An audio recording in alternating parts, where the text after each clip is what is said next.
আলাইকুম। প্রবাসী ও দেশি ভাইদের জানাই সালাম, আসসালামু আলাইকুম। আজকে আপনাদের সামনে যে প্রজেক্টটি সন্ধান নিয়ে আসছি, এটা হচ্ছে আমাদের আরেকটি প্রজেক্ট। এটা হচ্ছে যে যে কাস্টমার আমাদের এই জায়গাটা ক্রয় করেছিলেন আমাদের কাছ থেকে, উনি হচ্ছেন একজন প্রবাসী।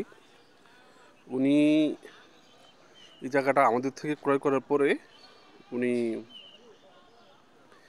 এখানে পাঁচতলা ফাউন্ডেশন বাড়ি করার জন্য যা যা সার্ভিস লাগবে সকল কিছুই আমাদের থেকে নেবেন। তো এটা হচ্ছে আমাদের আরেকটা প্রজেক্ট হবে আর কি।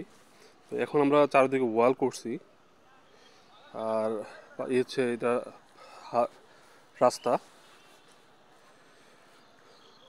তো যাই হোক, আপনারা যদি কেউ আমাদের কাছ থেকে জমি ক্রয় করে জমির উপরে বাড়ি, তারপরে বাড়ি প্ল্যান পাস, তারপর হচ্ছে রাজুক থেকে অনুমোদন, এভরিথিং সব যদি আমাদের কাছ থেকে নিতে চান, সেক্ষেত্রে আমাদের সাথে যোগাযোগ করবেন। আমরা 100% গ্যারান্টি সহকারে কাজ করি, কোনো ধরনের প্রবলেম হবে না। এটা হচ্ছে আমাদের আরেকটা প্রজেক্ট হবে। এটা হচ্ছে গাজীপুর সিটি কর্পোরেশনেরই একটা অন্তর্ভুক্ত একটি ওয়ার্ড।